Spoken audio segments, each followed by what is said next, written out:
Assalamualaikum warahmatullahi wabarakatuh. Baik, anak-anak, bagaimana kabarnya? Alhamdulillah sehat semua. Meskipun kita harus tetap di rumah, tapi semoga kita semua dalam keadaan sehat-sehat saja dan terus berbuat dan terus belajar meskipun semua pelajaran itu harus kita terima dan harus kita jalani semuanya di rumah. Baik, materi yang Bapak berikan pada pertemuan pertama pada saat belajar di rumah kemarin ada dua pertemuan ya.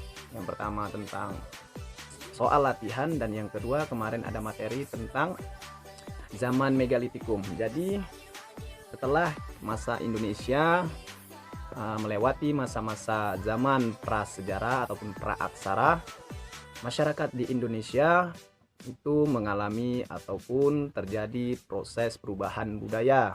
Budaya apa? Mari kita lihat. Baik, anak-anak. Nah, jadi setelah masyarakat Indonesia mengalami proses ataupun menjalani masa praaksara atau prasejarah di mana manusia belum mengenal tulisan, masyarakat Indonesia itu mengalami proses ataupun budaya dari luar masuk yang disebut sebagai masuknya budaya Hindu-Buddha. Ada pengaruh dari luar masuk ke Indonesia dan masuknya budaya Hindu-Buddha ini itu sering disebut sebagai zaman klasik, di mana zaman unsur-unsur budaya dari luar khususnya dari India yang masuk ke Kepulauan Indonesia yang banyak berbagai teori, dan inilah yang akan kita jelaskan, yang Bapak akan jelaskan. Sebelum Bapak jelaskan mengenai teori masuknya budaya Hindu-Buddha dari India, mohon disiapkan dulu alat tulisnya seperti buku, pensil, pulpen, tip, dan lain-lainnya. Baik, sudah disiapkan alat tulisnya. Teori pertama yang mengatakan bahwa agama Hindu-Buddha masuk ke Indonesia itu ada teori yang bernama teori Waisya. Apa itu teori Waisya? Teori Waisya ini dipelopori oleh N.G. Crom. Oke, dicatat. Teori ini dicetuskan oleh Bapak yang bernama N.G. Crom. Ya, ia menyebutkan bahwa proses masuknya budaya Hindu-Buddha ini dibawa oleh pedagang dari India.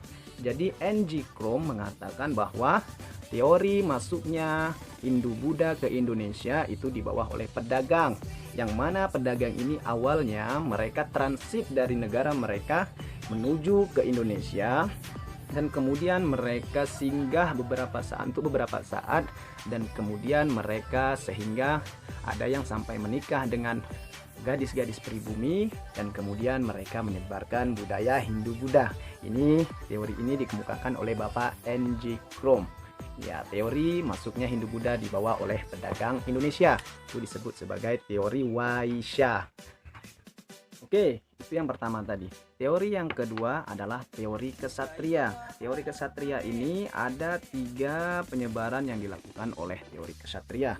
Teori kesatria yang pertama yang dicetuskan oleh Bapak Chichibert. Ya, Chichibert ya menjelaskan bahwa teori kesatria ini menurutnya tersebar di teori budaya Hindu-Buddha tersebar di Indonesia.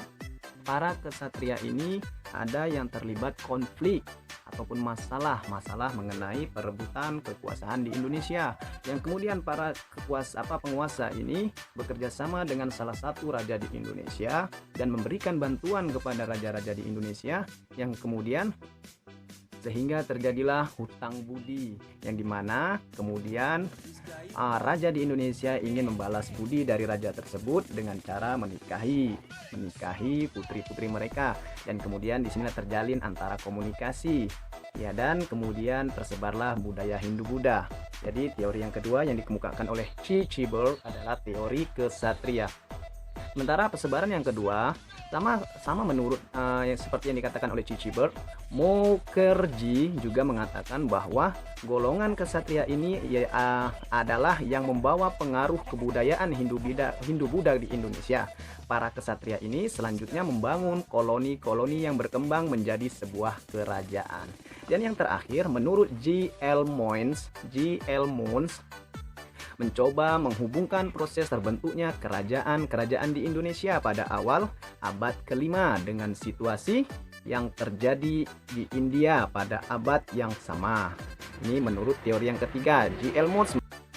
Selanjutnya, setelah itu tadi yang kedua, yang ketiga ada teori Brahmana. Teori Brahmana ini teori yang diungkapkan oleh Bapak G. C. Van Leer yang mengatakan bahwa kebudayaan Hindu-Buddha itu menyebar di Indonesia dibawa oleh golongan Brahmana.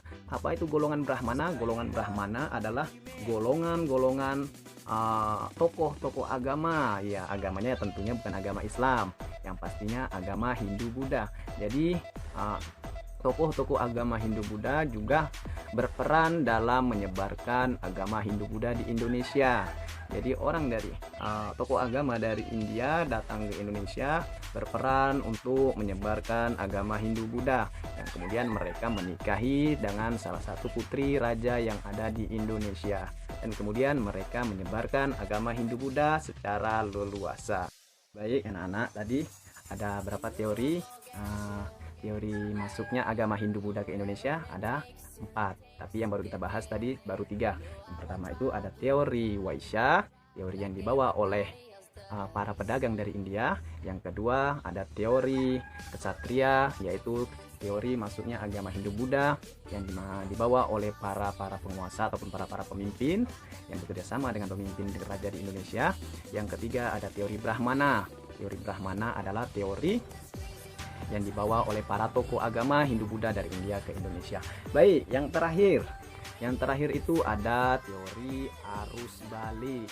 Teori arus balik ini dicetuskan oleh Bapak FDK Bose. Ya, FDK Bose yang mengatakan bahwa teori arus balik ini adalah adanya pemuda ataupun masyarakat Indonesia yang belajar ilmu agama ke India, tentunya belajar ilmu agama Hindu-Buddha, dan kemudian mereka balik pulang ke Indonesia dan menyebarkan agama Hindu-Buddha di Indonesia. Jadi teori arus balik ini adalah teori di mana masyarakat Indonesia berperan aktif dalam menyebarkan agama Hindu-Buddha itu sendiri.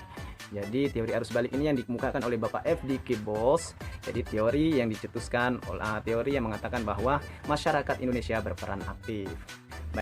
Anak-anak, mungkin hanya ini materi kita sampai di sini. Tidak ada tugas yang akan Bapak berikan, akan tetapi tolong catatan bisa dicatat yang Bapak berikan materi ini mengenai teori masuknya Hindu-Buddha ke Indonesia. Ada 4 teori.